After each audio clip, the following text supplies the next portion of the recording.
그 다음 14분. 이때 수보리는 이경설하심을 듣고 깊이 그 뜻을 깨달아 눈물을 흘리고 슬피 울면서 부처님께 말씀드렸다. 우리는 뭐 재미만 있네. 재미만 있는데 여기는 막 재미가 조금 이제 깊어지면은 사실은 이런 이제 상황이 벌어지죠. 깊이 그 뜻을 깨달아 눈물을 흘리고 슬피 울었다. 우리는 사실 이 경 때문에 말이지. 부처님 말씀이 참 가슴에 와닿아가지고 그 우신 적이 있는지 모르겠어요. 저는 그 전에 환경을 보다 딱 한 번 그런 경험을 하긴 했습니다만 이 잘 안 되는 거예요, 사실은. 정말 가슴에 제대로 와닿지 않습니다. 운다는 말이 나왔으니까 그런데 우리가 기도도 그렇고 그 다음에 무엇을 알기 위해서도 그렇고 또 불교의 아주 그 진실한 뜻을 참 부처님의 그 진실한 그 마음이 무엇일까 하는 것 그런 것에 대한 우리가 그 태도 또 기도를 우리가 하지 않습니까? 기도를 할 때 기도의 그 태도 이것이 우리의 태도에 대한 것을 한번 좀 점검해 볼 필요가 있습니다. 여기 운다는 말이 나왔으니까 이 사람은 수보리 같은 사람은 사실은 감격해서 울 수 있는 사람은 만약에 이게 와닿지 않으면 울 수도 있어요. 또 제대로 와닿지 않으면 또 울 수도 있다는 것입니다. 그런데 우리가 과연 부처님을 알기 위해서 부처님을 보기 위해서 부처님의 진실한 뜻을 알기 위해서 얼마나 울 수 있었는가 또 얼마나 눈물을 흘렸던가 이걸 한번 좀 우리가 생각을 해보면 한 번도 없었다. 그래 놓고는 뭘 또 바라느냐. 우리가 이렇게 생각할 수가 있어요. 다른 문제 때문에는 잘 울잖아요, 사실은. 딴 문제 때문에는 잘 울면서 정말 불교를 알기 위해서, 부처님의 뜻을 알기 위해서, 기도를 위해서 정말 얼마나 눈물을 흘렸나.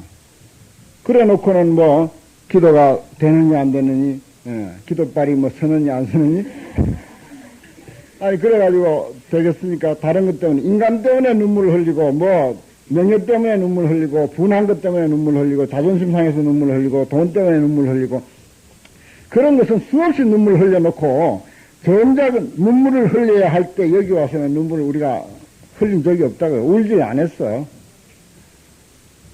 여러분들 밥을 열심히 이제 짓고, 뭐 빨래를 하고 그런다고, 합시다. 그럴 경우, 그러다가, 어린아이가 큰 방에서 눕혀놓은 갓난아이가 그냥 갑자기 앙 하고 울었다고 합시다. 빨래가 탄들 그게 지금 중요합니까? 밥이 넘는 게 중요하겠어요? 그거 전혀 돌볼 겨를이 없습니다. 갑자기 어린아이가 앙 하고 울면은. 도대체 어떻게 되는가 하고 그냥 빨래가 뭐 타든지 밥이 넘든지 국이 끓든지 쏟아지든지 그까지 그 문제가 안 되는 거예요. 얼른 뛰어가야 돼. 당장에 거기부터 뛰어가야 된다고요. 거기에 뛰어가지 아니할 어머니는 아무도 없습니다. 보십시오. 어머니는 어린아이가 울면은 나와서 제쳐놓고 뛰어오게 돼 있어.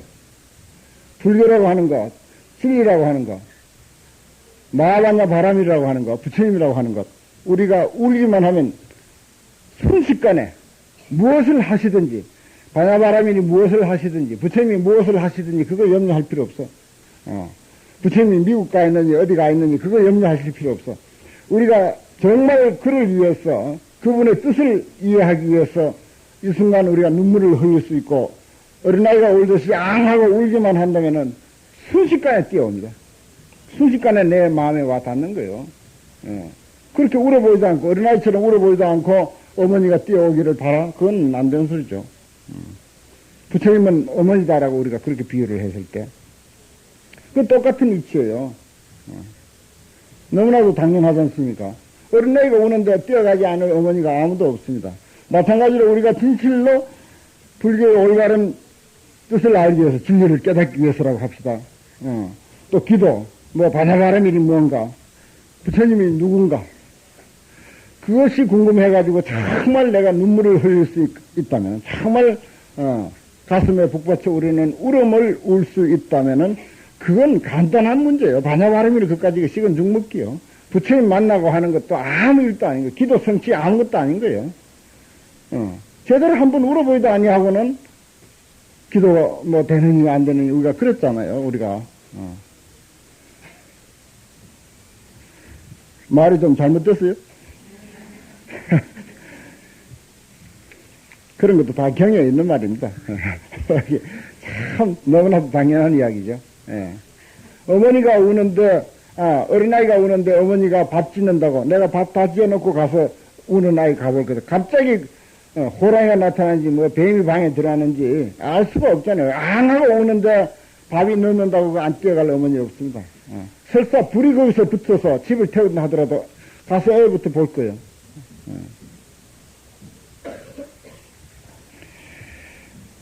여기 이제 수보리가 이제 이 경설하심을 듣고 그 뜻을 깨달아서 눈물을 흘리고 슬피 울었다 하는 이 대목. 우리는 뭐 수보리가 점잖지 않게 뭐 또 그가 또 우나 이런 생각을 하실지 모르니까 이게 이제 우리들의 수준이지. 우리 수준. 그러나 사실은 우리가 이걸 무게 있게 정말 신중하게 또 우리들이 자신을 되돌아보면서 생각해야 할 그런 대목입니다. 14분이 좀 긴데 이것이 이제 상권의 마지막이에요. 사실은 그 14분까지가 말하자면은 금강경의 상권이 끝나면서 또 사실 금강경에서 이야기하고자 하는 거의 내용이 거의 이 속에 다 담겼고 그 다음에는 좀 반복하는 경우가 많죠. 그러면서 희우하오이다 세존씨와 부처님께서 이와 같이 심히 깊은 경전, 심히 깊다고 그래봤자 사상의 구름이 거치면은 무엇이 어쩐다고? 부처의 찬란한 태양이 빛난다. 부처라고 하는 찬란한 태양이 빛난다 하는 그 얘기가 심히 깊은 이 금강경입니다. 심히 깊은 경전을 설하심은 저희가 옛적으로부터 내려오면서 얻은 바 지혜 눈으로 해안으로도 일찍이 이와 같은 경은 얻어 듣지 못하였습니다. 소승경전 그러니까 금강경을 설하기 이전 경전을 살펴보면요 복잡해요. 우리가 고진멸도 다 배웠고 연기법 다 배웠고 연기법 리포트 써라고 하는 거 내가 몇 개 읽어봤어요. 그 다음에 또 12년 그것도 역시 연기법과 연관되는 거죠. 그런 거 다 배워봤지만은 이렇게 시원하면서도 정말 깊이 있고 정말 기가 막힌 그런 가르침. 사상의 구름이 거치면은 부처라고 하는 태양이 찬란히 빛난다 하는 거. 이보다 더 훌륭한 시원한 이런 가르침 사실 별로 없잖아요.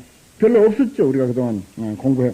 다른 경 봐봤자 아주 복잡하게만 하고 골치만 아파요. 그런데 수보리의 이 감격스러운 이 말은 맞는 말이에요. 자기가 그동안 경험해온 바로 들어온 바 지혜 눈으로 봐도 이와 같은 경우는 얻어듣지 못했습니다. 이랬어요. 이게 일리가 있는 말씀입니다. 세존이시여 만약 다시 어떤 사람이 이 경을 얻어듣고 신심히 청정하면 여기 신심히 청정하면 하는 것은 말하자면 우리의 마음이 제대로 좀 정화가 된 상태죠. 곧 실상이 나오리니 실상에 대한 문제입니다. 실상 참다운 모습 실상은 어떤 형상이 아니죠. 정말 진실한 모양 진리 그 자체 이런 말입니다. 이 실상이라고 하는 말은 여기도 나왔지만은 법화경에 가면은 실상의 문제 실상묘법 연화경 그러죠. 실상의 문제가 아주 깊이 이야기되고 있습니다. 실상이 나오리니 이 사람은 마땅히 제일 희유한 공덕을 성취함을 알겠사옵니다. 이건 제일 희유한 공덕. 금강경 도리를 우리가 좀 알면은 사는 맛이 난다 이 말이에요. 제일 희유한 공덕. 그게 뭐예요? 산맛 난다, 살맛 나.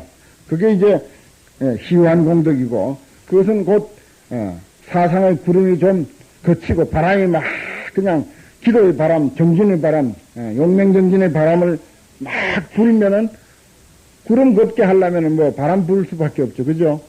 그 바람은 뭐겠어요? 용맹정진의 바람이요. 기도의 바람. 기도 요즘 참 열심히 하시대요. 보왕당에서. 그런 그 기도의 바람. 그냥 하루에 3,000배씩 그냥 하는 그런 바람. 또, 눈이 불아리고 정말, 열심히 좌선하는 그런 어떤 바람. 이것을 통해서 말하자면 그런 사상의 구름이 그치는 그런 일을 할 수가 있으리라고 봅니다. 그러려면은 제일 희유한 공덕을 성취한다. 참 아주 사는 맛이 나는 그런 삶을 누리죠. 세존이시여, 이 실상이라는 것은 곧 이것이 실상이 아니오니 이런 거로 여러께서 실상이라고 말씀하셨습니다. 이건 실상에 대한 문제. 역시 이해하는 열쇠는 아까 내가 말씀드린 것과 똑같습니다. 세존이시여, 제가 지금 이와 같은 경전을 얻어 듣고 믿어 알고 받아 지니기는 좋기 어려울 것이 없사오나 만약 오는 세상 후 500세 어떤 중생이 이 경을 얻어 듣고 믿어 알고 받아 지닌다면 그 사람은 곧 제일 희유함이 되겠사옵니다. 제일 희유함이 된다. 후 500세 그랬죠. 그러니까 500년 경에 이 경이 성립이 됐으니까 500년 단위로 꺾어서 500년 해서 2500년 그렇게 하죠.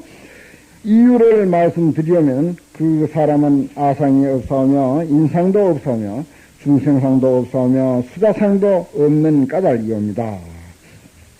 후 500세 아니라 25,000세가 설사 지냈다 하더라도 금강경의 사상의 구름을 날려보내는 이 도리만 제대로 안다면은 아상인상 중생 수자상이 없죠. 왜냐하면 아상이 곧 아상이 아니요 상이 아니요 인상과 중생상과 수자상이 곧 상이 아니옵니다. 상이 없는 입장이니까. 왜 그러냐 하면 제1체 모든 상을 여임을 곧 모든 부처님이라 이름하기 때문입니다. 그건 줄 꺼놓으세요. 일체 모든 상을 모든 상 떠난 것이 곧 부처님이다. 모든 부처님이다. 그 부처라고 하는 데 대한 올바른 인식, 금강경, 소위 금강경에서는 부처라고 하는 데 대한 올바른 이해를 이렇게 해야 된다.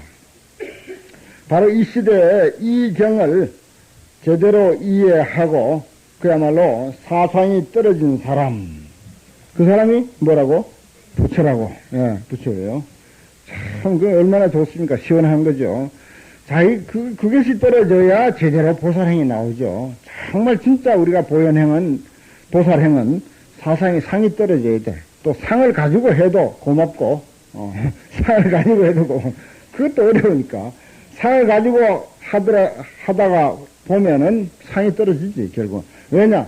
상이 떨어져야 된다고 하는 것을 알기에, 상이 떨어져야 올바른 보살행이라고 하는 것을 알기 때문에 아직은 상을 가지고 보살행을 하더라도 그 사람에게는 언젠가 그 상이 떨어질 때가 있어. 그걸 아니까 상이 떨어져야 진짜 보살이라고 하는 걸 알기 때문에 언젠가 떨어진다고요. 당장은 어렵지만. 그러면은 결국은 뭡니까? 부처죠. 상이 제대로 떨어져 버리면 그 사람이 그냥 부처입니다. 부처라고 하는 거 여기서 금강경에서 이렇게 밝혔으니까 우리는 이렇게 알아야 됩니다. 일체 모든 상을 떠난 것, 여인 것이 곧 모든 부처님이다. 부처에 대한 설명입니다. 부처님이 어떤 분인가. 그러니까 우리가 부처님을 제대로 보려면은 상이 떠나면은 부처님이 눈에 들어오죠. 부처님께서 수보리에게 이러셨다. 옳다. 그렇다. 인정하잖아요. 모든 상 떠난 것이 부처다라고 했으니까. 그 부처가 시대에 따라서 부처가 있는 게 아닙니다. 지역에 따라서 있는 것도 아니고, 지역하고 시대하고 아무 관계없이 있는 거예요, 사실.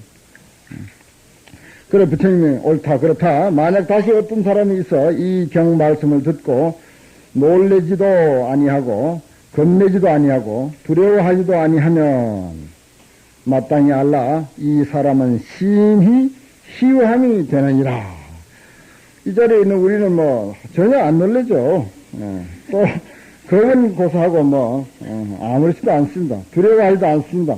그러므로 우리는 모두 심히 희유함이 된 것입니다. 그런 결론이 도달하게 되네요. 어찌한 까닭이라 시보랴. 열애가 말한 제일바람일이 곧 제일바람일이 아니요. 제일바람일은 무슨 바람일? 보시바람일. 그 이름이 제일바람일입니다. 저 앞에서 보시바람일 맨 처음에 보시에 대한 이야기를 했죠.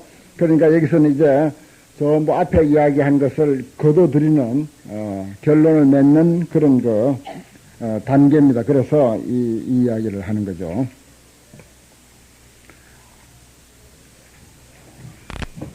그 다음 보면은 수보랴 인욕바람일 또 열애가 인욕바람일이 아님을 말하미니. 그럼 보시바람일만 그렇고 인욕바람일은 아닌가? 이 생각을 할 수가 있으니까 인욕바람일을 또 이야기할 수가 있죠. 어찌한 까닭이랴 수보랴 내가 옛적에 가리왕에게 몸을 베이고 끊김을 당하였을 적에 내가 저때 아상이 없었으며 인상이 없었으며 중생상이 없었으며 수자상도 없었더니라. 왜냐하면 내가 옛적에 마디마디 사기를 지키고 끊길 그때 만약 나에게 아상과 인상과 중생상과 수자상이 있었던들 응당 성내고 원망하는 마음을 내었으리라. 그러니까 이것은 인욕바람일 문제입니다. 보시바람일 또 상이 없는 거. 인욕바람일 역시 상이 없는 거. 그걸 남의 이야기를 한 것이 아니라 자신이 겪었던 그런 이야기를 내놓으면서 그 역시 내가 상을 내세우는 거 전혀 없어. 또 상이 내가 만약에 조금이라도 있었다면은 그때 일이 그렇게 돌아가지 않았을 거야. 그 불교의 요체는 무상이다. 불교의 요체는 무상이다. 수행의 요체는 무상이다. 상이 없는 것. 이것이 수행의 지름길이다. 이렇게 우리가 볼 수가 있습니다. 과거 부처님께서 인욕바람이를 수행했을 때 이야기를 이렇게 덜먹거린 것을 보고요.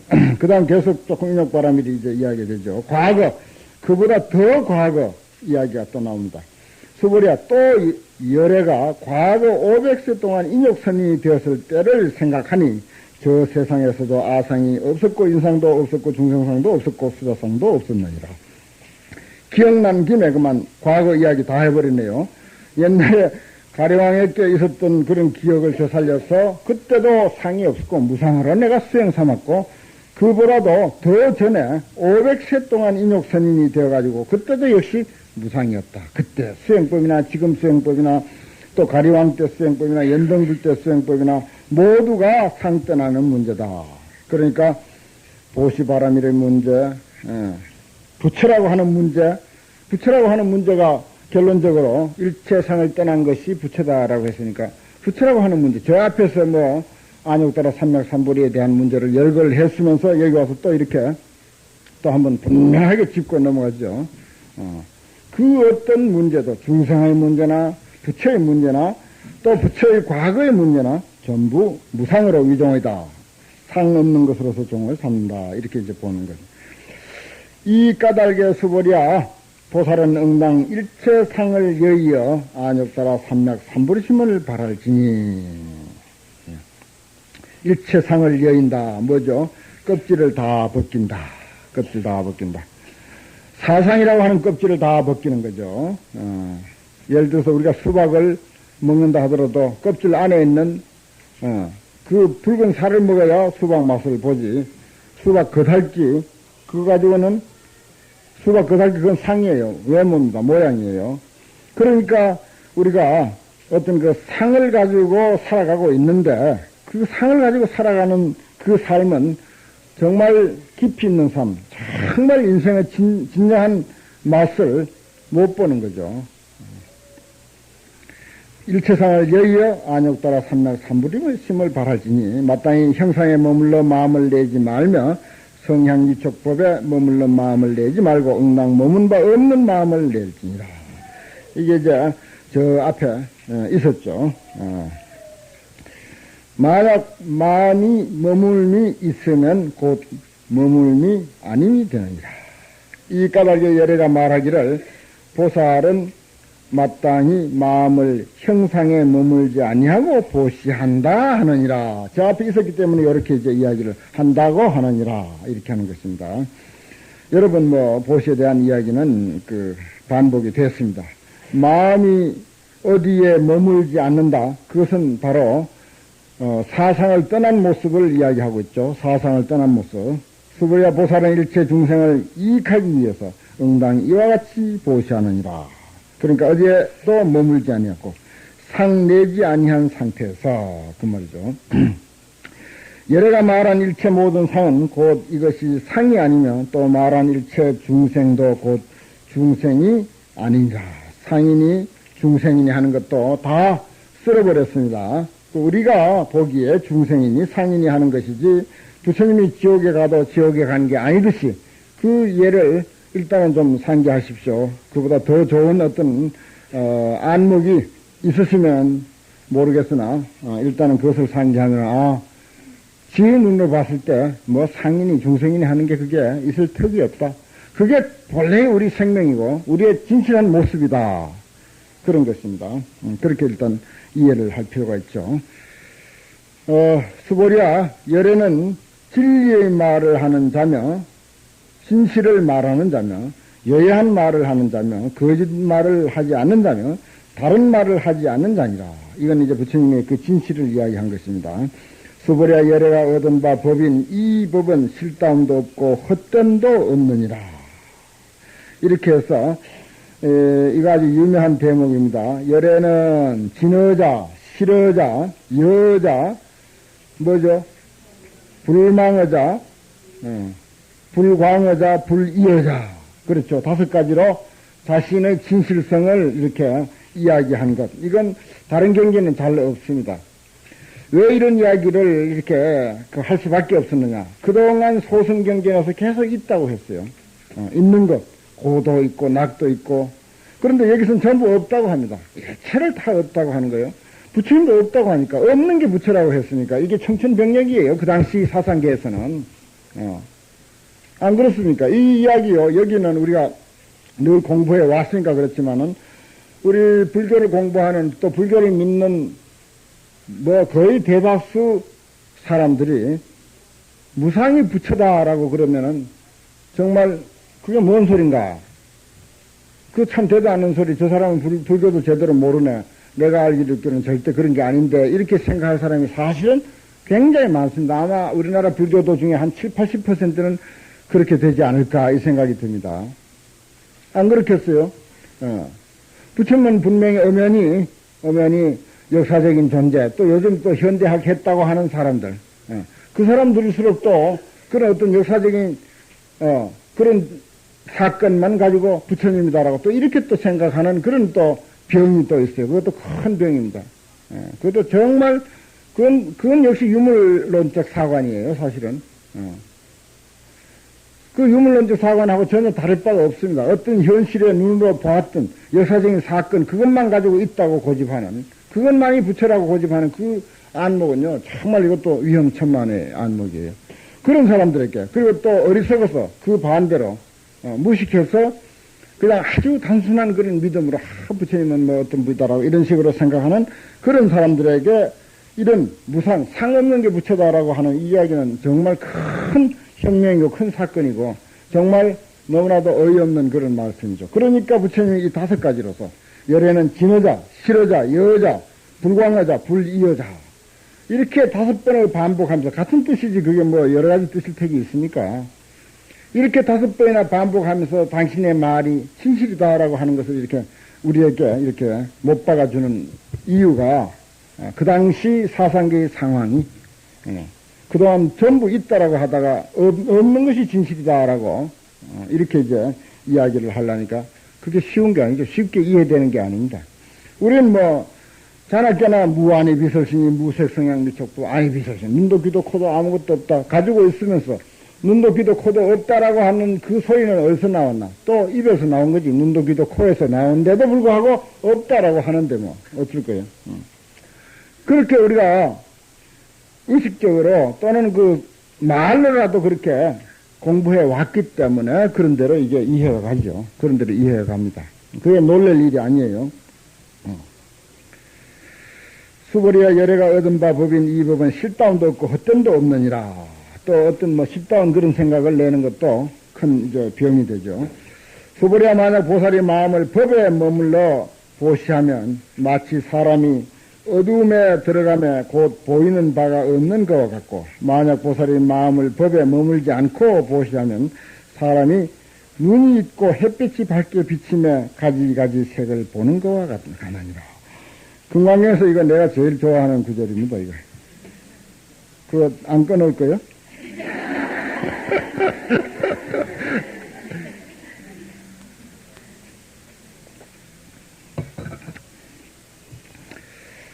여기에는 좀 굉장히 제가 집착이라고 해버리지 마요. 집착을 가지고 금강경에는 위배되지만은 집착을 가지고 설명을 하는 그런 대목이에요.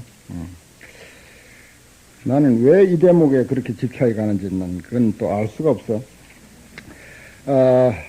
14분까지가 금강경 전편의 모두 다, 그리고 금강경 중요한 내용이 다 그 14분 안에 설명되어졌다 그래요. 그러면 내 나름대로 보기에 요 대목이 금강경의 결론이다 이렇게 보는 것입니다. 금강경 전체의 결론. 그 다음에 이제 수부리야, 장차 오는 세상에서 만약 어떤 선남자 선인이 있어서 너희 이 경을 받아 지니고 읽고 외우면 곧 열애가 불지해로서 이 사람을 다 알며 이 사람을 다 보나니 모두가 헤아릴 수 없고 가없는 공덕을 성취하게 되리라. 이렇게 해서 공덕에 대한 이야기를 한 것은 이건 공덕 유통이라 그래요. 유통. 말하자면 금강경을 유통시키는 것. 뒤에 또 계속 금강경을 그 공덕이 있는 경전이라 해가지고 유통시키는 그런 이야기가 15분부터 계속 많이 됩니다. 거의 그 이하는 금강경을 유통시키는, 금강경 사상을 전파시키는 방향으로 이야기 되어지고 있죠.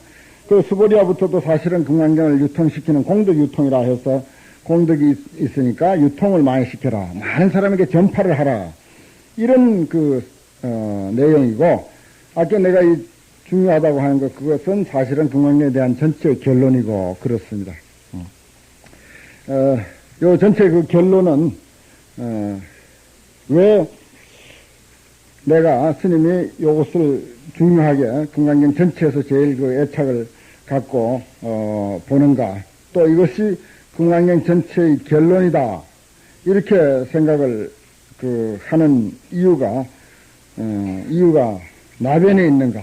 이것을 한번 좀 생각하고, 저녁에 좀 심사숙고를 해보시죠.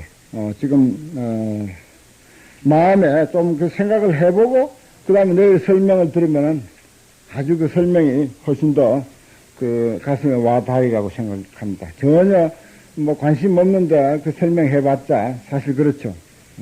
조금 관심을 가져주십시오. 만약 보살이 마음을 법에 머물러서 보시하면 마치 사람이 어둠에 들어가며 곧 보이는 바가 없는 것과 같고, 그 다음에 반대말이에요. 만약 보살이 마음을 법에 머물지 아니하고 보시하면 사람이 눈이 있고 햇빛이 밝게 비치며 가지가지 색을 보는 것과 같으니라. 이렇게 했습니다. 이 대목은 공부할 과제, 좀 심사숙고해볼 그 과제로 남겨놓고 오늘 강의는 여기까지 하겠습니다. 가지신 교재를 대강 살펴보니까 모두 각양각색이네요. 조그마한 손바닥만한 걸 들여다보고 계신 분도 계시고, 또 불광출판사에서 나온 이 책을 나는 교재로 쓰는가 했더니 또 그렇지도 않네요. 통일이 안 돼 있습니다. 어쨌든 금강경은 틀림없이 금강경일 테니까 그것만으로 됩니다. 또 금강경은 사실 글이 그렇게 복잡하고 어려운 것이 아니고, 설사 번역하는 사람들이 다소의 그 견해 차이가 좀 있다 하더라도 크게 멀리 도망가는 건 아니고 그 속에 되게 다 있기 때문에 별 어려움은 없겠습니다만, 그러나 번역상의 문제가 사실은 조금씩은 있어요. 조금씩은 있어서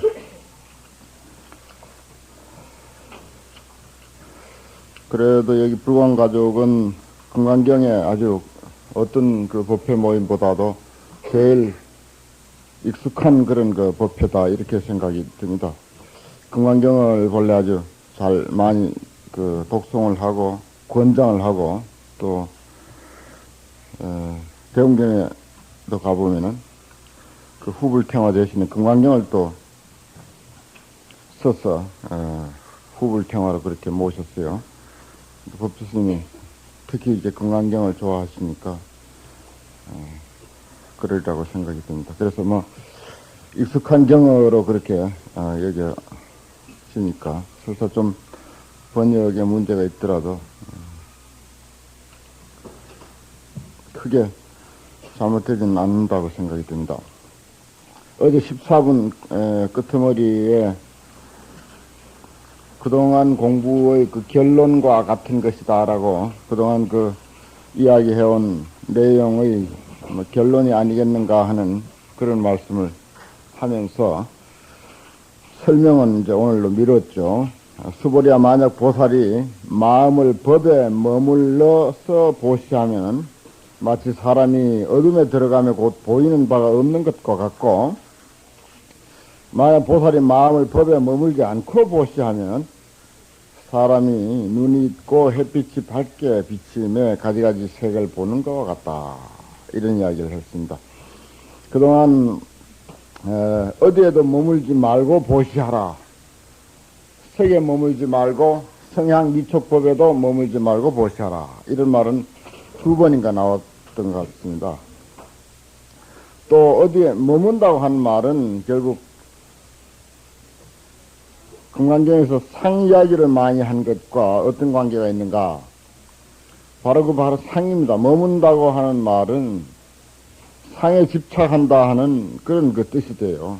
어디에 머문다라고 하는 그 말이 어떤 상에 집착한다. 이를테면은 여기서 보시란 말이 나왔으니까 보시는 이렇게 하는 것이다. 또 이것만이 진정한 보시다. 이렇게 이제 생각을 굳이 한다면은 그러한 그 생각이 하나의 상으로 나타난 것이고 그 상에 그 집착하는 것, 고집, 또 절대적이다 하는 그런 그 관련이 하나의 그 고집입니다. 그게 집착이죠. 어떤 그 형식에.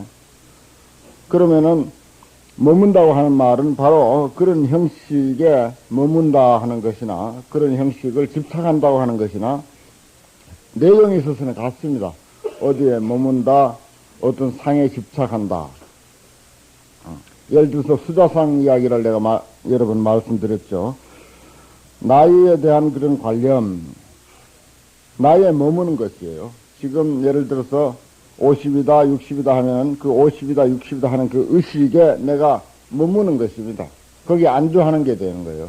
그러면 예를 들어서 50에 안주하면은 50 먹은 사람으로서의 삶을 사는 것, 그것 밖에는 달리 더 다른 발전적인 삶을 펼칠 수가 없다 하는 그런 이야기가 되죠. 그러니까 수자상에 집착하면은 내 진실한 본성, 그리고 정말 자유자재한 나의 진실한 모습, 그리고 태양처럼 빛나는 그런 아주 엄청난 어떤 힘과 능력, 이런 것이 제대로 발휘가 될 수가 없다. 결론이 그렇게 되는 거죠. 그래서 나이에 머물지 마라. 또 나이에 집착하지 마라. 그 이제 말이 좀 달라서 그렇지 사실은 내용적은 같다고 이렇게 봐야 됩니다.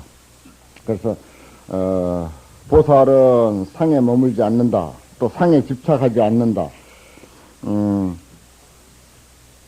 아상인상 중생으로 수자상에 집착하면 보살이 아니다.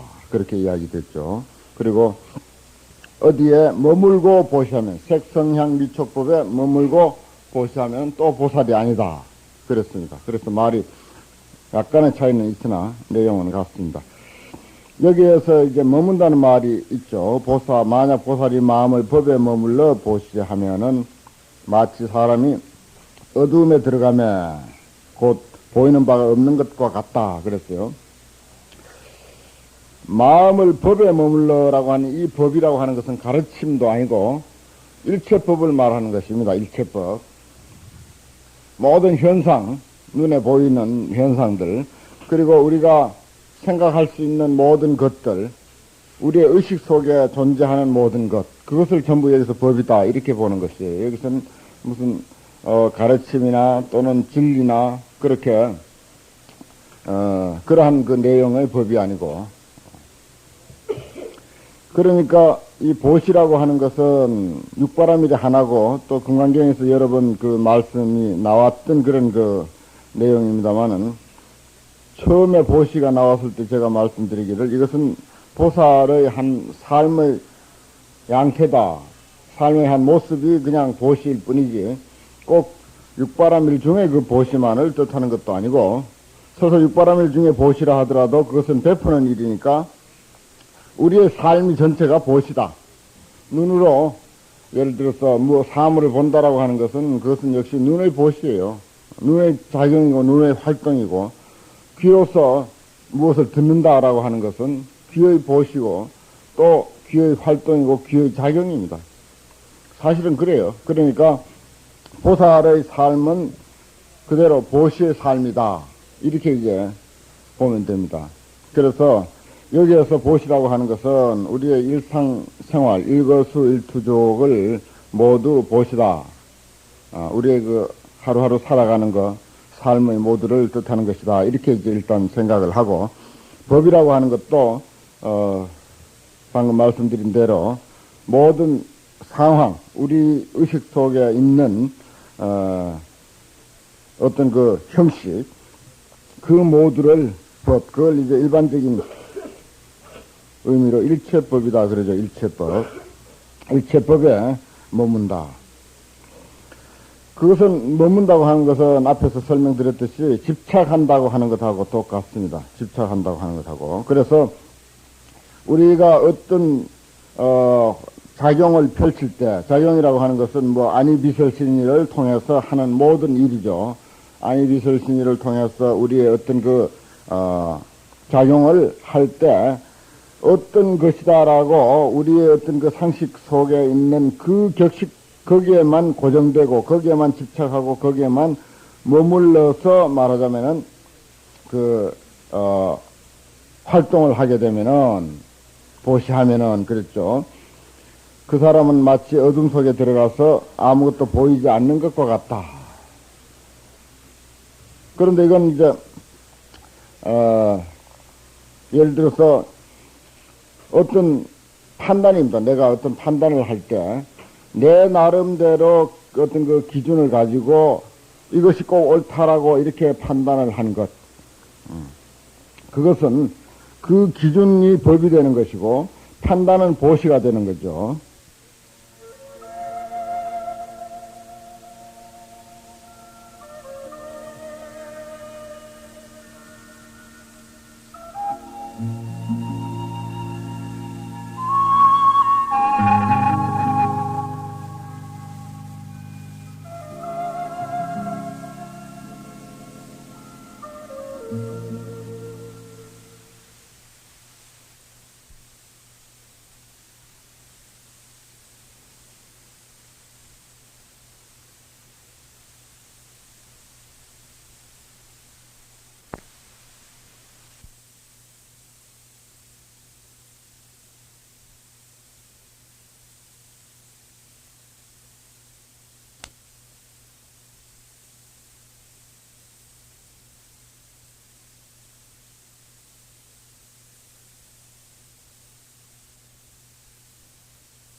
그렇게 됐을 때 그 판단은 물론 올바른 판단일 수 있지만은 중생들이 어디에 집착해서 하는 그 판단은 올바른 판단이 못 된다는 것입니다. 설사 그것이 올바른 판단이 됐다 하더라도 그건 뭐 소발의 쥐잡기로 판단이 됐다 하더라도 그것은 올바른 판단이 아니다는 거죠. 모르고 한 것이니까. 어두움 속에서 캄캄한데 어쩌다가 봉사가 문고리 잡기로 잡은 문고리는 그것은 물론 문고리를 잡긴 잡았지만 그건 사실 제대로 잡은 것은 아니죠. 그와 마찬가지로 우리가 대다수에 하는 일이 다 봉사가 문고리 잡는 그런 형식이죠. 그러니까 그건 방을 전체를 다 헤매봤자 사실은 문고리가 그 위치하고 있는 그 부분은 아주 그 작은 부분입니다.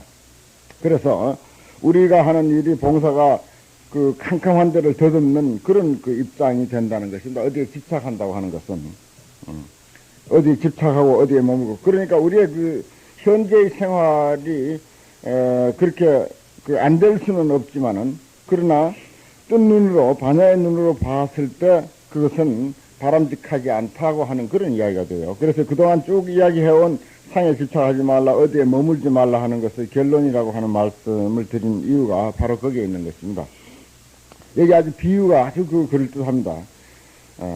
사람이 어두운 캄캄한 것 속에 들어가가지고 아무것도 보이지 않는 것과 같다.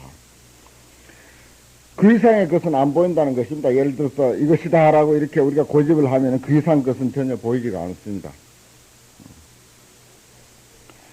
보이지 않으면 어떻게 되겠습니까? 이건 이제 예를 들어서 우리가 길을 간다라고 할 때 아무것도 보이지 않는다. 그러면은 제대로 갈 수도 없습니다. 예를 들어서 여기서 아무 빛도 없을 때 집으로 돌아가야 된다라고 이렇게 생각했을 때 여기 뭐 더듬어서 내려갈 수는 있겠죠. 가다가 이리 받치고 저리 받치고 또 계단이 올라오는 데는 참으로 편리하지만은 헛디디면 그게 이제 우리가 다칠 수 있는 그런 무기가 되고 맙니다. 또 저런 기둥, 벽 이런 것들이 집을 지탱하는 아주 좋은 그런 하나의 방법이지만은 그 기둥이니 벽이니 하는 것이 우리가 캄캄할 때 잘못 가서 부딪히면 나를 말하자면 상처나게 하는 나를 다치게 하는 그런 무기가 되는 거예요. 어두우니까 그렇게 된 것입니다. 밝으니까 우리가 하나도 다치지 아니하고 참 그 기둥이 아주 이러한 공간을 형성하는 데는 참으로 좋은 것이고 또 벽이라고 하는 것이 이 공간을 만드는 데는 참으로 좋은 것이지만은 그렇지만은 어두우면은 아무것도 안 보일 때 우리가 가서 박으면은 그거는 내 머리도 깨질 수가 있고 다리도 다칠 수가 있고 코도 갖다 부딪히면 코피도 나고 다른 어떤 모든 것들에 제대로 가서 부딪히면 상처도 나고 심지어는 생명까지 이룰 수 있는 그런 무기가 되어버려요. 여기서 캄캄하다고 하는 게 참 아주 시사하는 바가 많은데 우리가 그 인생을 살아가는 일도 바로 캄캄한 길을 우리가 집으로 돌아가는 일과 똑같다. 어디에 말하자면 우리가 집착을 한다든지 어디에 매인다든지 어디에 딱 무엇이다라고 이렇게만 딱 안주해버리고 사는 그 삶은 바로 캄캄한 길을 천지도 모르고 이리 자빠지고 저리 자빠지고 여기에 부딪히고 저기에 부딪히고 시궁창에 빠지기도 하고 돌불에 채이기도 하고 나무에 갖다 박기도 하고 또 어떤 전주에 갖다 머리를 부딪히기도 하고 그러면서 상처투성이 피투성이의 그 길을 갈 수밖에 없는 것. 우리가 상상해보면 뻔하죠. 지금 캄캄한데 집까지 가려고 해보시죠. 어떻게 되겠습니까?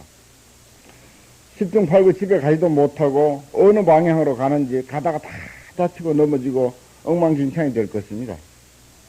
그것은 우리가 정말 법에 대한 올바른 이해, 올바른 눈이 없이 인생을 살아가는 그 삶의 모습이나 다를 바 없다고 하는 것입니다. 어디에 집착하면은 안 보인다는 거죠. 집착해버리고 어디에 안주해버리면 이것이 내 것이다. 이제 제대로 이제 금강경식으로 이야기하자면은 나다, 나의 것이다. 금강경 내용이 그거죠. 나다, 나의 것이다. 또 너다. 나는 중생이다. 나는 이 나이, 딱 이 나이에 이 나이 먹은 사람이다. 이런 식으로 집착하고 거기에만 안주하기 시작하면은, 안주한다면은 그 사람은 상처받을 수밖에 없는 거예요. 왜냐? 안 보이니까. 그 이상 안 보이니까. 그러니까 그건 상처받는 거예요. 피투성이가 될 수밖에 없는 것입니다.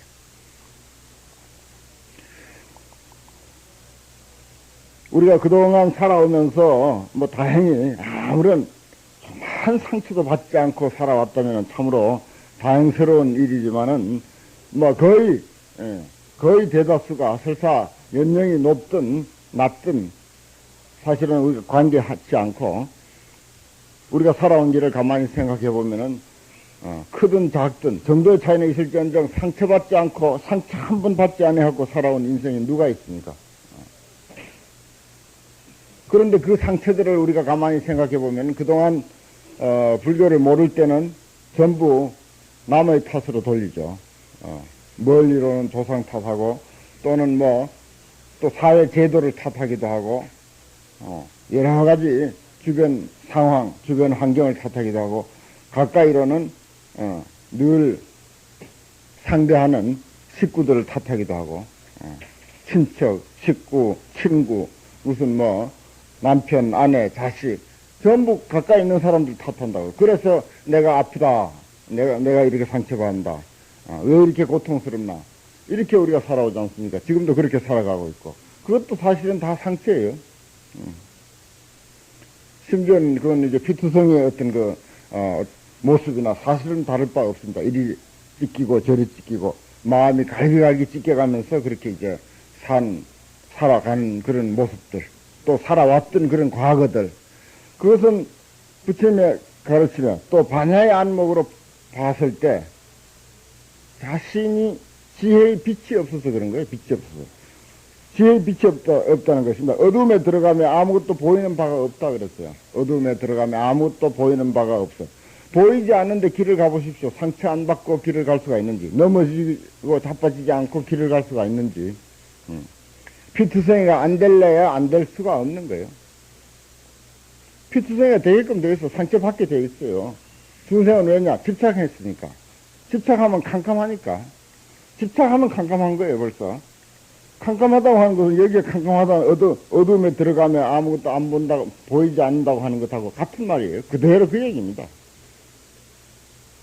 여기서 인생의 밝은, 그야말로 반야의 눈으로 비춰가면서 인생을 살아가는 것과 반야의 눈이 없이 어둡게 인생을 살아가는 것하고 여기 아주 확연하게 밝혀놨습니다. 그래서 내가 이 구절이 참으로 중요하다. 금강경의 총 결론이 결국 이게 아닌가. 우리의 그 삶의 모습에다 이끌어다가 표현한다면 이 이상 더 무슨 다른 이야기가 있겠는가. 그동안 뭐 상깨라 어디에 머물지 말라. 어떻게 들으면 참 공허한 소리죠. 사실 우리의 그 하루하루 인생살이하고는 별로 그 관계가 없는 그런 이야기 같이 사실은 들리게 돼 있어요. 금강경 한번 읽어봐야 뭐 상깨라 아상인상 중생상 수자상이 어쩌단 말이에요 그게. 그런데 여기에는 분명히 그게 있으면은 거기에 집착하면은 바로 캄캄한 길을 가는 거다. 캄캄하다 그래 버렸어요. 그러면 지금 당장 캄캄한데 집으로 간다고 생각해 보십시오. 어떻게 되겠는가? 상처 안 받고 갈 수가 있겠는가? 그 다음 구절이 뭡니까? 보살이 마음을 법에 머물지 아니하고 보시면 집착하지 아니하고 어디에 머물지 아니하고 아상인상 난이 나의 것이니 너니 너의 것이니 하는 어떤 집착 거기에 너무 고집하지 아니하고 보시할 것 같으면 보시라고 하는 것은 그냥 삶이라고 그랬죠. 온갖 인간의 활동을 이야기한 것입니다. 아니 비설신의 모든 활동을 말한 거예요. 그 사람은 눈도 있고 햇빛도 이렇게 밝게 비치며 가지가지 사물을 보는 것과 같다.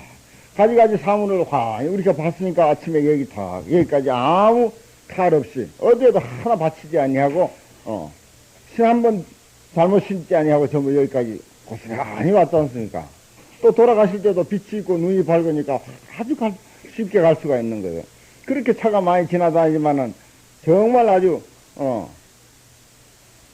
용케도 그 지나다니는 차를 잘 피해가면서 집으로 갈 그 버스 번호를 정확하게 찾아가면서 방향을 정확하게 찾아가면서 꼭 그 자리 집 앞에 탁 가고 말이죠.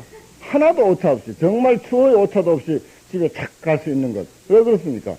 햇빛이 있고 눈이 있어서 그런 거예요. 햇빛과 눈이란 말이 뭔 말이에요? 그게 뭐 처음 봐서 여기다 써놨겠어요? 눈도 있고 햇빛도 있다는 소리가 우리가 그건 뭐 몰라서 경에다 괜히 그 종이 손에 봐가면서 그런 소리 해놨겠어요? 바로 햇빛과 눈이 있어서 집을 찾아가는 길을 바로 갈 수 있다. 다치지 않고 상처받지 않고 갈 수 있다고 한 말은 우리의 인생길을 말하는 것입니다. 우리 인생살이하고 관계없으면 여기다 경에서 이야기할 까닭이 없는 거예요. 불교라고 하는 것은 바로 인생학 아닙니까? 우리가 어떻게 살아갈 것인가, 어떻게 살아야 정말 유익하고 행복하게 살 것인가 하는 그런 어떤 행복의 지침서예요. 불교라고 하는 게 전부 그렇습니다. 팔만자행량 다 그래요. 뭐 도자기 만드는 교과서도 아니고 글씨 잘 쓰는 무슨 뭐 교본도 아니에요, 이거는. 우리 인생을 어떻게 살 것인가 하는 그런 인생 교본이라, 인생 교본. 그런 뜻에서 이 대목이 그동안 이야기해왔던, 어떻게 생각하면은 참 거리도 있고 공허해 보이는 듯한 그런 이야기들이, 같은 것들이 여기 와서는 바로 우리의 생활에 연관시킨 그런 내용으로 그렇게 이제 드러나죠. 아주 여기 저는 참 감명을 받은 구절입니다. 우리가 마음을 어떤 법에 머물러서 보시를 한다. 어디에든지 딱 집착해버리면 그 이상 보이지 않습니다. 그러면 캄캄할 수밖에 없다는 것이죠. 저 사람은 꼭 저렇게 행동해줘야 되는데 라고 이렇게 딱 우리가 고집해버리죠. 딱 못을 박아버립니다. 내 아들이니까 이렇게 행동해야 된다. 그게 어디 그렇게 돌아갑니까? 그렇게 딱 집착해버리고, 그게 이제 집착이고 상에 집착하는 것이고, 그게 이제 머무는 것이거든요. 그 어떤 내가 설정해놓은 거기에다 딱 머무는 거야. 거기에 머물러 놓고는 내 마음도 변해. 아니, 어머니 그전에는 왜 내가 이렇게 행동하라고 하더니 오늘은 이렇게 행동하니까 왜 그게 안 맞다고 하느냐 이러잖아요. 이럴 때가 많잖아요. 아니, 그때는 그때고 지금은 지금 아니냐고. 나도 자신도 그래. 자신도 그렇게 변하고, 그 다음에 대상은 더 말할 것 없이 더 변해. 또 대상도 변하잖아요. 자식이라고 해서 꼭 그대로 내가 이렇게 행동해야 된다라고 설정을 해놨지만은 어디 그대로 돌아가는 게 하나도 있습니까? 하나도 없어요. 왜냐? 원래 그렇게 변하게끔 돼 있어. 그렇게 설정해놓은 거, 고정적인 거 없다고 그랬죠. 무유정법, 명안욕다가 삼약삼벌다. 결정적으로 이것이다라고 하는 거, 고정된 이것이다라고 하는 것은 아무것도 없다라고 그동안 우리가 쭉 공부해왔지 않습니까? 그러면 고정된 이것이다라고 하는 것이 바로 내 아들의 행동이다. 이렇게 못 봐 놓을 수가 없게끔 본래 돼 있어. 그러니까 사실을 사실대로 파악해야 된다는 거죠. 우리의 마음도, 감정의 흐름도, 사물의 그 댐댐이가 어떻게 돼 있느냐.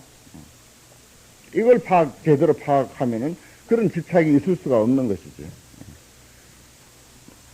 뭐, 어떻게 생겼느냐. 우리의 물질이나 이 세상에 있는 존재하는 모든 이 몸을 위시한 모든 물질, 그리고 우리의 마음의 작용들, 뭐 두 가지밖에 더 있으니까. 물질과 마음이거든요. 물질과 정신이거든. 두 가지밖에 없다고요.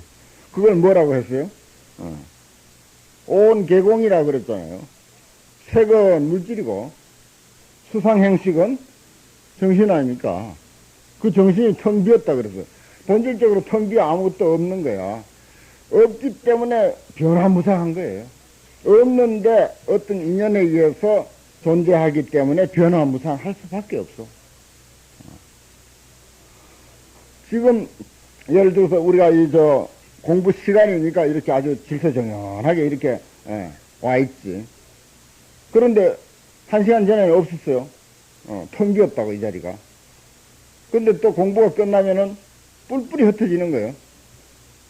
지금 이 자리에는 이렇게 있어야 된다고 하는 그런 고집을 할 사람은 아무것도 없는 거예요. 왜? 그 시간 따라서 그렇게 변하게끔 돼 있어. 여기 와서 누가 공부할 수도 있고, 아이들이 올라와서 춤을 출 수도 있고, 노래를 부를 수도 있고, 또 다른 팀들이 와서 공부할 수도 있고, 또 여러분들은 말이지, 시간 끝나면 얼마든지 갈 수도 있고, 또 1시간 전에는 또 없었고, 이게 이 현재 이 모습의 실상이야. 그게 내가 지금 설명한 게 이 모습의 실상이라고. 그런 실상을 현재 이렇게 꽉 차 있는 우리가 공부하고 있는 이 상태에서 그걸 알고 있어야 될 거 아니냐. 이 상태에서 그걸 알고 있어야 되는 거예요. 흩어진다면, 교실이 이렇게 흩어질 수도 있고, 텅텅 빌 수도 있구나. 또 딴 사람이 와서 공부할 수도 있구나. 그때 가서 그렇게 생각할 필요가 뭐 있습니까? 우리는 이건 너무나도 확연히 잘 아는 거니까 얼마든지 그렇게 생각할 수가 있습니다. 그런데 정작 내 개인의 문제에 딱 이러면 그렇게 안 되는 거지. 내 자식은 꼭 이래야 된다. 딱 설정해놓고. 그 다음에 예를 들어서 우리가 공부 끝나고 흩어지듯이 그렇게 변해가니까 달라져 버리니까 그만 달라졌다고 그냥 울고 불고 야단이지. 왜 그대로 있어주지 않느냐. 왜 그렇게 네 마음이 변하냐 어쩌냐 하고 자신도 사실은 그동안 변해왔고 상대도 이미 변해가고 있고 그게 본래 텅 빈 존재라서 그래요. 온이 개공한 본래 공한 존재이기 때문에 공한돼서 모였기 때문에 그런 것입니다. 몸도 마음도 다 그래요. 마치 이 교실의 현재의 상태가 본래 없었던 것이 이렇게 시간에 따라서 이렇게 모였던 것과 똑같은 현상입니다. 사물 하나하나가 다 그래요. 마찬가지로 우리의 감정 하나하나도 다 마찬가지입니다. 좋아하는 감정, 미워하는 감정, 싫어하는 감정, 이런 모든 것들, 그런 감정도요, 사실은 본래 텅 빈 것입니다. 텅 빈 것인데 어떻게 인연이 돼가지고 좋아하기도 하고 또 미워하기도 하고, 그렇게 해서 어느 기간 동안 그게 이렇게, 없는 가운데서 아주 너무나도 분명하게 있지, 사실은. 있습니다. 좋아하는 감정, 미워하는 감정, 우리의 육신의 그 어떤 그 존재보다도 어떨 때는 더 확실하게 있죠, 사실은. 더 확실하게 있는 게 우리의 그 감정의 상태라고. 그런데 육신도 허망하지만은, 감정의 그 어떤 실체도 사실은 허망하기 이를 데 없는 것입니다. 그런데 그것을 딱 집착해가지고 마음을 법에 머물러서 생각을 한다, 보시한다, 생각을 하든지 그렇게 보든지 느끼든지 고집을 하든지 하는 거, 그 얘기거든요. 그걸 낱낱이 어떻게 이야기 다 합니까? 여기서 보시라고 하는 그 말 한마디로서 그 모든 것들을 다 포함하고 있는 것이죠. 법에 머물러서. 그러니까 내 아들이다, 내 아들은 이렇게 생각해야 된다 라고 하는 거기에 어떤 그런 고집에 머물러서 이렇게 해놓으면 딴 이야기가 곤란해지잖아요. 그러니까 법에 머물러서 보시하면, 보시라고 하는 것은 보살의 삶이니까 그대로. 삶이란 뭡니까? 일거수일투족, 온갖 활동, 이것이 삶이거든요. 그게 보시고. 그렇게 할 것 같으면 사람이 캄캄한 데 들어가서 보이는 바가 없는 것과 같다. 그래, 우리는 그렇게 고집을 해놓고 생각을 하니까, 그 다음에 상처가 오기 시작하는 거지. 상대도 아들도 상처오고, 어머니도 상처오고, 상처받기 시작하는 거예요, 서로가. 거기에 흠집이 생기기 시작하는 거예요. 그러니까 어두우면은, 그게 벌써 어두워졌거든. 마음이 어두워졌다고. 서로를 본질적으로 파악 못하니까. 온이 본래로 몸도 마음도 텅 빈 것이다. 나는 그걸 온 개공을 이제 그렇게 이제, 이야기하는데, 색수상행식이 전부 본래 공하다 그러죠. 텅 비다. 근데 그 앞에 뭐라고? 조경이라는 말이 붙어서 비춰보라 이거예요. 보라 이거예요. 비춰본다는 말은 지혜의 눈으로, 좀 밝은 눈으로 비춰볼 것 같으면 그렇게 되어 있어요. 원래 그렇게 되어 있어요. 뭐 색깔을 넣어가지고 비춰보니까 예를 들어서 색수상행식이 다 텅 비었더라가 아니고 정말 밝은 눈으로 보면은 그렇게 텅 비었더라 하는 그런 이야기입니다. 그래서 우리의 어떤 그 좋아하는 감정, 미워하는 감정, 사실은 우리 인간살이에 그거 빼버리면 또 달리 또 뭐가 있겠습니까만은, 그러나 보다도 내 자신에게 있는 무한한 그 능력과 정말 부처님의 그런 한량없는 공덕 생명, 그것을 한껏 발휘할 수 있으려면 처음에 말씀드렸듯이 저 태양이 가지고 있는 그런 어마어마한 그 에너지가 우리 자신에게 있는데, 그러한 어마어마한 에너지를 한껏 그것을 쓸 수 있으려면은, 그게 참 모습인데, 내 참모습을 한껏 발휘할 수 있으려면은 그렇게 어디에 딱 집착하고 매여가지고는 제대로 안 된다는 것이죠. 있다라고 이렇게 생각해가지고는 안 된다는 것이지. 아무것도 없다라고 하는 것이 없다라고 하는데 끝나는 것이 아니라 그런 우리가 집착했던 오간으로 판단해서 나라고 했던 그것은 그것을 말하자면 벗겨버림으로 해서 거기에서 초월함으로 해서 초월하는 안목이 있음으로 해서 진정한 나의 참생명이 거기서 드러나는 것입니다. 참생명의 힘이 거기서 한껏 이제 발휘되는 것이죠. 집착하지 아니하면 자유로울 수 있어요. 여기 우리가 불광사에 다닌다라고 하니까 그저 불광사에 매여가지고 무슨 딴 데 어디 뭐 좋은 일이 있어도 못 가고 그저 내가 아이고 오늘 불광사 가야 되는데 오늘 무슨 법회인데 하고 오늘 불광사에서 누구하고 어쩌기로 했는데 그만 꽉 매여 있는 거예요. 그렇다고 뭐 불광사 떠나서 딴 데 가라는 소리가 아니라 한 예를 들자면 그렇지 않습니까? 그렇잖아요. 딴 데 더 좋은 일이 있는데도 못 가잖아요. 벌써 그것도 일종의 집착이에요. 근데 그렇지 아니하고 자유인이 돼버리면 어디에도 매이지 아니하고 자유로운 사람 돼버리면 마음대로든지 가는 거야. 오늘은 이절로 내일은 저절로 오늘은 이 산으로 내일은 저 산으로 곳곳에 마음껏 다니면서 자기 신의 활동을 할 수 있는 거죠. 한 예로서 그럴 수도 있다는 거죠. 그와 마찬가지로 우리가 어디에 머물러 버리면 자유로워지지 않습니다. 집착해버리면 자유로워지지 않는 거예요. 자유로운 마음을 본래 자유로운 내 본성을 한껏 발휘할 수가 없는 것입니다. 그게 문제가 되는 거죠. 그게 이제 우리의 삶에 있어서 이 반야를 통해서 이 금강경을 통해서 우리 삶에 뭔가 새로운 그런 그 눈을 뜬다면은 바로 이 대목에서 가르친 그런 그 내용입니다. 어디에 우리가 집착한다, 안주한다 하면은 그것은 틀림없이 눈을 감는 일이에요. 눈을 감고 캄캄한 길을 가보십시오. 상처 안 받고 배기는가. 그러면 과거 상처받았던 일들, 아까 말씀드렸지만 누구 때문이다, 뭐 사회 제도 때문이다, 무슨 뭐 조상 때문이다, 뭐 당신 때문이다, 무슨 뭐 이런 식으로 우리가 핑계를 대왔지만은 사실 알고 보면 내가 어두워서 그런 거예요. 예. 내가 어렸었고 어두워서 캄캄해가지고 지금 생각하면 아이고 내가 왜 그때 그랬던가. 저 경험으로도 그래요. 어떤 일도 과거에 마음 아팠던 일들이 내가 잘못해서 내가 잘못 생각해서 마음 아팠지. 그때 딴 사람이 잘못해서 내가 마음 아팠던 것은 없어. 그때 설사 100% 상대가 잘못해서 내가 상처받았다 하더라도 그 상처를 내가 어떻게 치유하느냐, 치유하는 법, 내 자신을 어떻게 그 문제를 내가 소화할 것이냐 하는 그 소화하는 자세만 제대로 되어 있었다면 그것도 상처가 안 되는 것입니다. 100% 상대 때문에 내가 상처받았다. 그렇더라도 그 상처를 내가 소화하는 방법, 그것도 결국은 눈 뜨는 일이에요. 제대로만 소화하면은 남이 어떻게 나를 상처를 주더라도 그것은 상처로 남아있지를 않습니다. 절대 상처로 남아있지를 않아요. 남이 상처 준다고 하는 거 그것도 사실은 알고 보면 내 마음이 집착해서 그런 거예요. 집착해서 내가 상처받았지. 집착했다고 하는 것은 어두웠기 때문이고 안주했기 때문이고 너무 안주했기 때문에 거기서 상처를 받았던 것이고 그러니까 어두웠기 때문에 상처받는 것이죠. 뭐 달리 변명할래야 변명할 여지가 없습니다. 우리가 그렇지 아니하면 그 다음 말이 뭡니까? 눈이 환히 밝고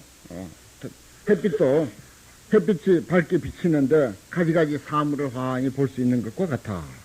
그렇잖아요. 그 낱낱이 보면 본래 사람은 그런 존재야. 본래 그 일은 그렇게끔 돼 있어.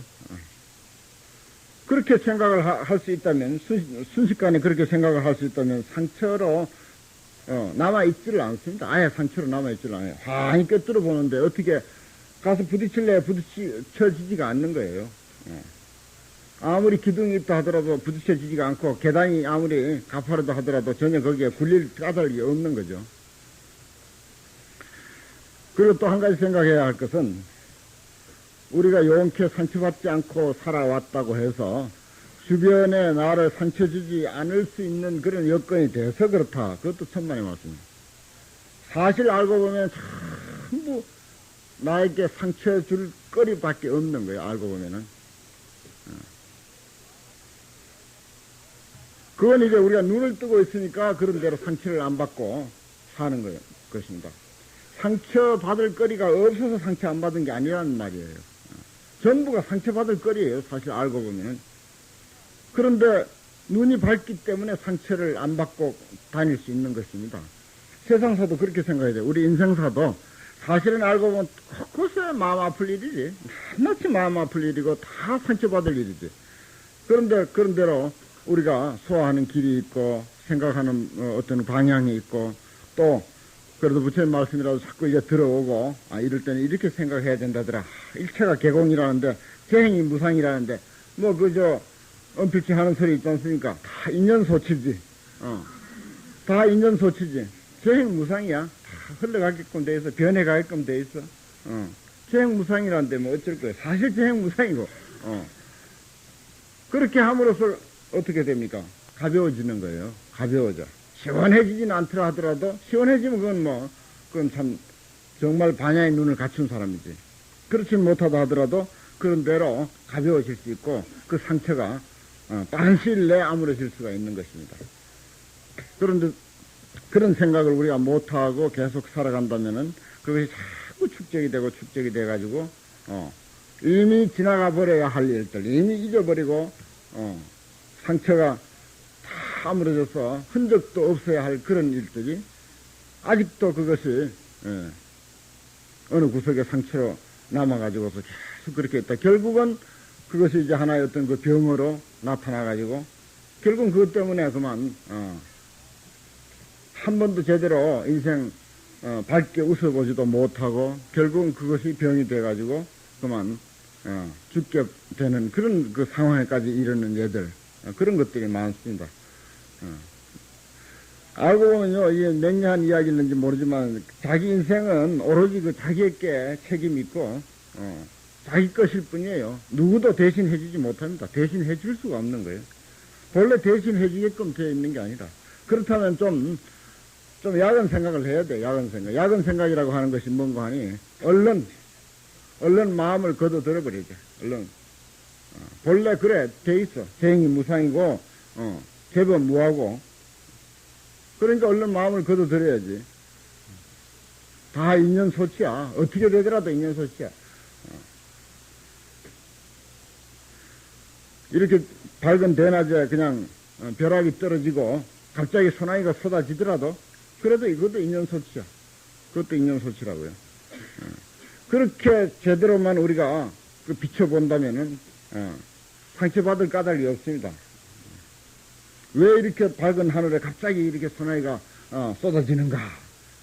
이렇게 밝은데 왜 소나기가 쏟아지는가? 그것만 소나기 쏟아지는 것만 자꾸 탓하고 소나기만 원망해 보십시오. 결과적으로 누가 손해입니까? 아예 안 쏟아지게 되어 있는데 왜 쏟아지느냐고, 왜 쏟아지냐고 자꾸 그래 보십시오.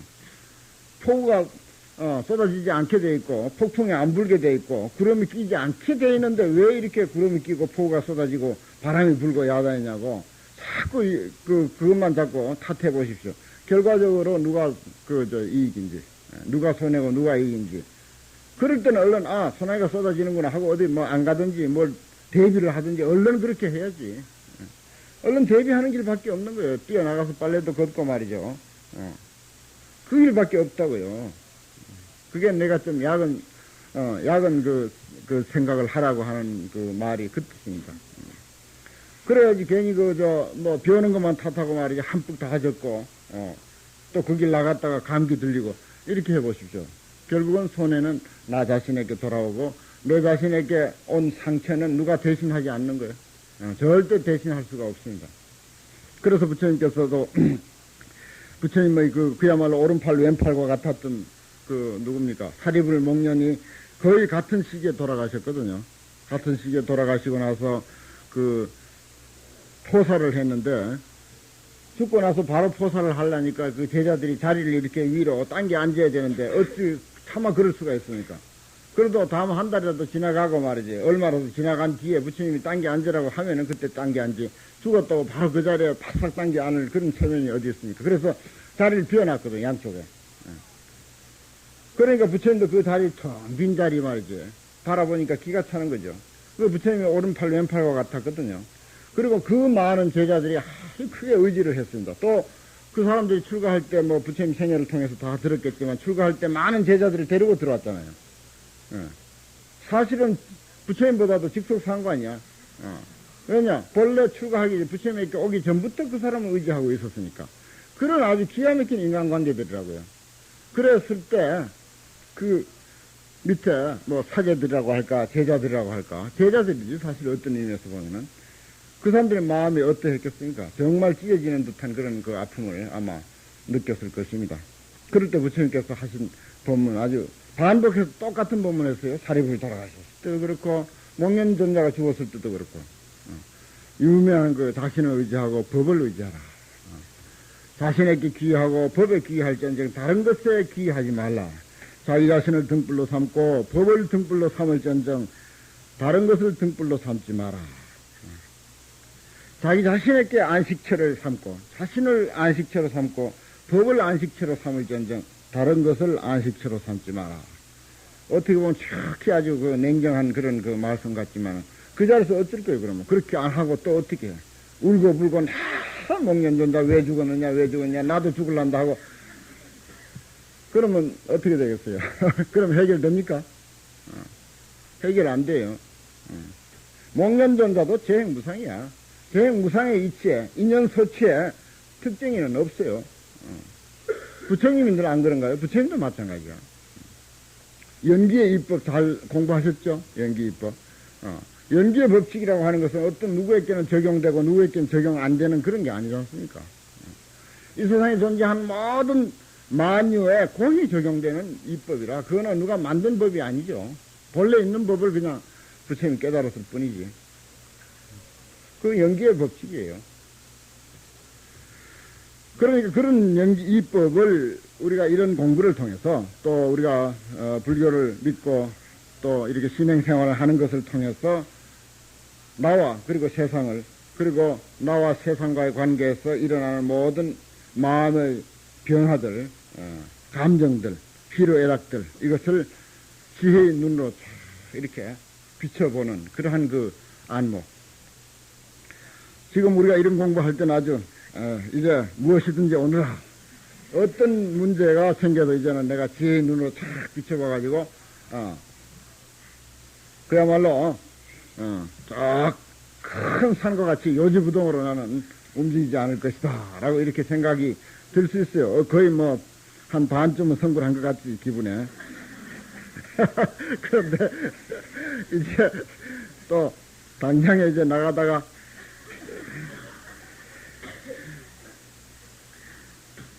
이제 신만 좀 받고 신다.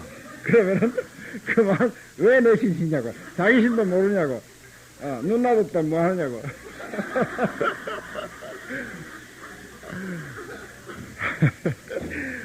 그래가지고 그게 뭐 신 좀 받고 신었던 분들도 어떻습니까? 한 그릇 사줄 수도 있는데 사실 알고 보면 안 그렇습니까? 도반 사이에 신 한 그릇 사주면 그거 일도 아니죠. 그런데 그럴 수도 있으면서 그 잠깐 바꿔 신다든지 신을 이렇게 신을 때 좀 이렇게 밀려가지고 신이 좀 삐뚤어졌다든지 왜 남의 신을 차냐고. 왜 남의 신을 차고 싶어서 찼나. 어쩌다 오다 보니까 발이 그렇게 걸려서 신이 좀 삐뚤어졌지. 왜 남의 신을 차냐고. 한 그릇 사줄 수도 있는 그런 처지면서도 사실은 그런 한데 아무것도 아닌데 그렇게 우리가 걸려서 또 넘어지는 거예요. 그 왜 그러냐. 반야를 까먹어서 그래. 반야를 그만 다 까먹고는 캄캄해져가지고. 그래 여기 보십시오. 법에 머물러서 보시하면은 마치 사람이 어둠에 들어가면 곧 보이는 바가 없는 것과 같다. 그랬잖아요. 내 신은 건들면 안 된다. 여기에 머물러 있는 거예요. 법에 머물러 있는 거. 내 신은 밟으면 안 돼. 내 신은 건들었다는 봐라. 요게 이제 법에 머물러 보시하는 일이다. 요게 법에 머물러 보시하는 일이야. 그러니까 당장에 그만 문제가 생기냐. 왜 내 신을 차느냐고, 내 신발을 밟느냐고, 눈다 없느냐고, 이런 식으로 나오게 되죠. 그 캄캄해가지고 그만 그때부터 상처 주고 상처 받기 시작하네. 벌써 상처 받아서 그런 거야. 신 한번 이렇게 탁, 흐트렸다고 그만 벌써 그게 상처 받은 거야. 우리가 넉넉한 마음을 이 자리에서는 넉넉해가지고 그야말로 반쯤 승부를 했으니까 지금. 그 넉넉한 마음을 가지고 있을 때는 뭐 신 한 그릇, 상관없어. 나가서 사면 돼. 정 안 되면은 뭐 스님들 신던 신 저기 시궁창에 저기 쓰레기장에 가서 그 주워 신고 가지 뭐 집까지야 뭐 어떻게들 못 가. 정 안 되면 맨발로도 갈 수 있어. 아 이런 생각 충분히 할 수 있다고요. 그리고 신이 없으면 내가 한 그릇 사줄게 가다 그까짓 거 뭐 비싸봐야 그거 뭐 얼마 하겠냐. 이런 식으로 얼마든지 생각할 수 있는데 그건 뭐라고? 법에 머물지 아니하고 보시하면 사람 눈이 있고 햇빛이 밝게 비쳐가지고 사물을 환히 보고 넉넉해지는 거지. 공간이 있으니까 마음의 공간이 여백이 있으니까 그렇게 그런 마음작용이 생기는 것입니다. 그렇지 못하니까 그만 캄캄해져가지고 벌써 그 신 하나 이렇게 밟고 흐트러 놓는데 그만 상처받아버린 거예요.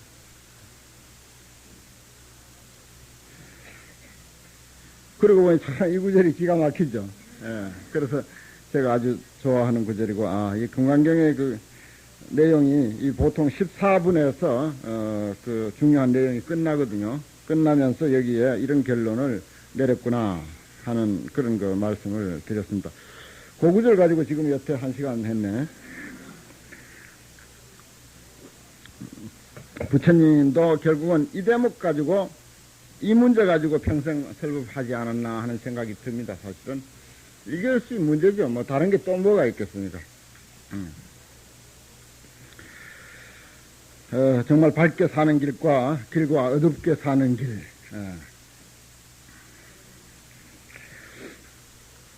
하루 인생을 가는데 우리가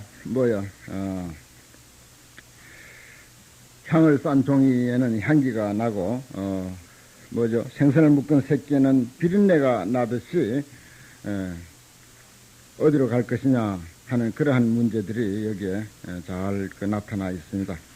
꼭 우리가 이 금강경 공부 또 이 불광법에서는 금강경을 아주 중요시하니까 잘 터득하고 자꾸 훈습을 해야 돼요. 훈습. 당장에 뭐 한두 번 듣는 거 가지고는 안 됩니다. 들을 때는 맞다. 나는 다시는 집착 안 하고 다시는 어디에 고집하지 아니하고 안주하지 않을 것이다 라고 하지만은 쉬운 게 아니거든요.